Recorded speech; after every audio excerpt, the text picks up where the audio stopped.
The second important telephone conversation was the DPM held on the same day with the Foreign Minister of Egypt, Dr. Badr Abdul Ateh.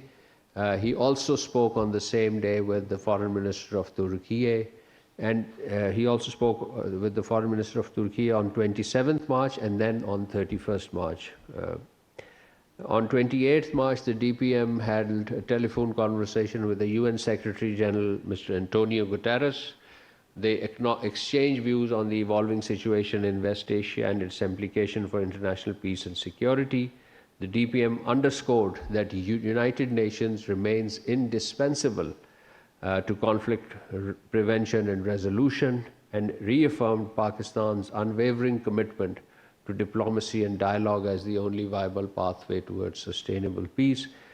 Secretary General Guterres expressed appreciation and extended full support for Pakistan's ongoing diplomatic efforts in pursuit of peace and stability in the region. On 28th March, the DPM spoke with the Prime Minister and the Minister of Foreign Affairs of the State of Qatar, His Excellency Sheikh Mohammed bin Abdul Rahman Al Jassim Al Thani, and the same day he held a telephone conversation with the Foreign Minister of Indonesia, Mr. Sugiarno. On 29th March, he spoke with the Foreign Minister of Iran, His Excellency Abbas Araghchi. The two leaders discussed the evolving regional situation and ongoing developments. DPM emphasized the need for de-escalation, stressing that dialogue and diplomacy remains the only viable path towards lasting peace. This conversation took place on the eve of the four-party talks in Islamabad, the group of 4 foreign ministers.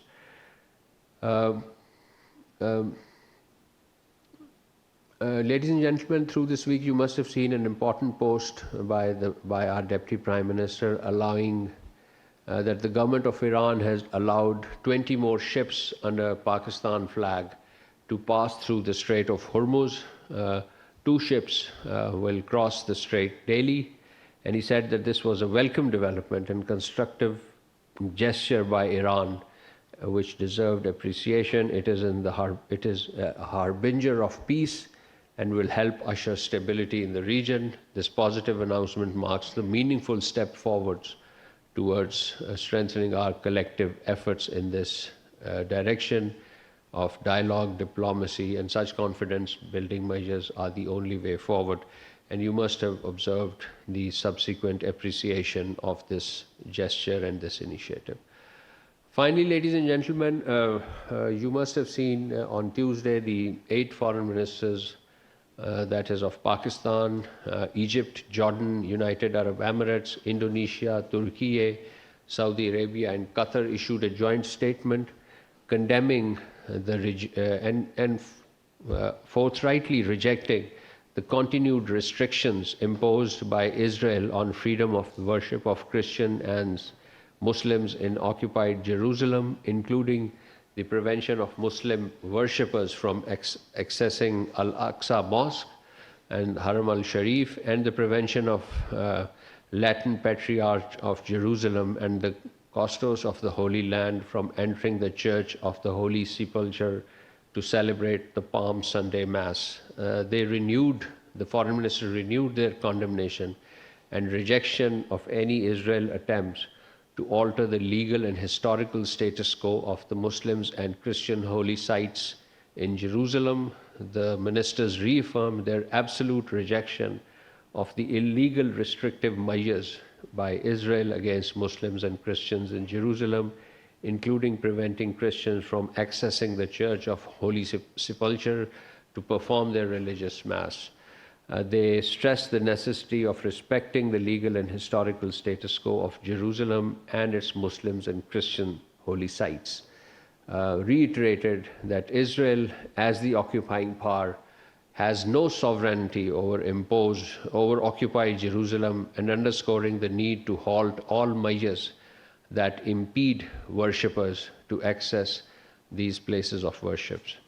The ministers reiterated that the entire area of Al-Aqsa Mosque, Al-Haram al-Sharif, amounting to 144 dunams, is a place of worship exclusively for Muslims in Jerusalem, endowment and of Al-Aqsa Mosque Affairs Department affiliated with the Jordanian Ministry of Awqaf and Islamic Affairs is the legal entity with exclusive jurisdiction to administer the affairs of the blessed Al-Aqsa Mosque, Al-Haram al-Sharif, and regulation of entry to this site.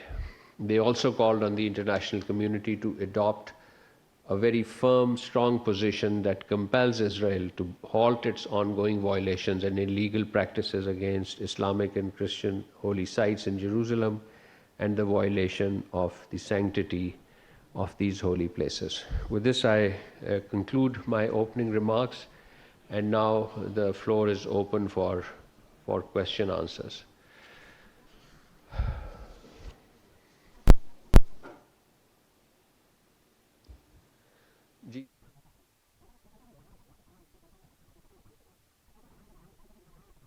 तर्जुमान दफ्तर खारजा Tahir Hussain Andrabi news conference कर रहे थे।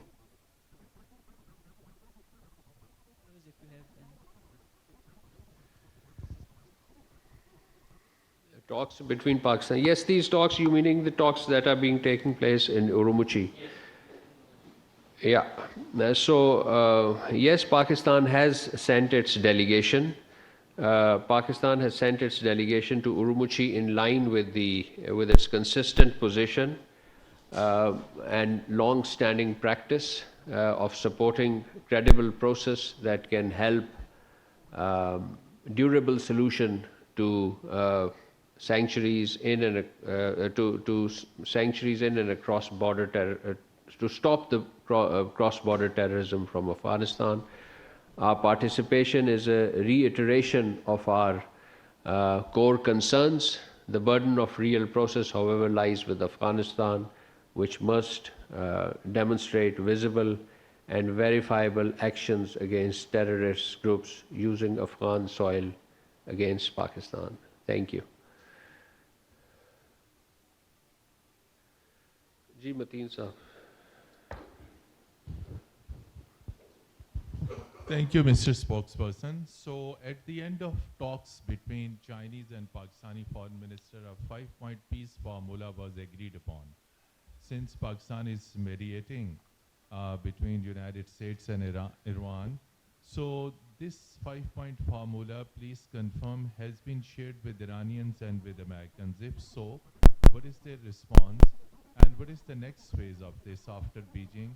Then what is the follow-up as far as Pakistan has been playing a role of facilitator to de-escalate situation? On the other hand, there is no reduction of this ongoing crisis.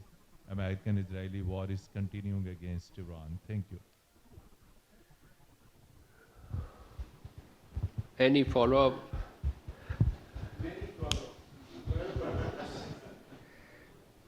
Well, let me first on these 5 points. The 5 points have received appreciation from across the region and beyond. I think there were some statements from the U.S. leadership about appreciation of diplomatic efforts.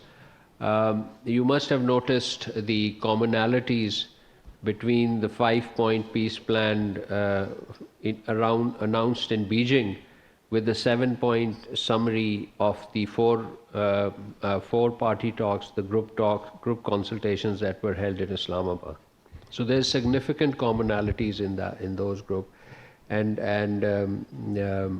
I think the initiative and the points, not just in Urumuchi, in Beijing, but also in Islamabad, have received appreciation.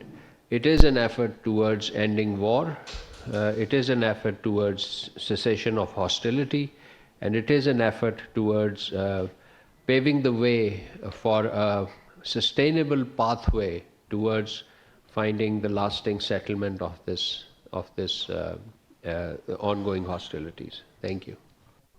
Tahir Hussain Andrabi news conference कर रहे थे। उन्होंने कहा कि अमन का वाहिद रास्ता मुकालमा और सिफारतकारी ही है, और उन्होंने कहा कि पाकिस्तान के वज़ीर ख़ारजा जो कशीदगी इस वक्त जारी है अमेरिका, इसराइल, ईरान की, उसमें कोशिशें कर रहे हैं कि इस कशीदगी को किसी तरीके ख़त्म किया जाए।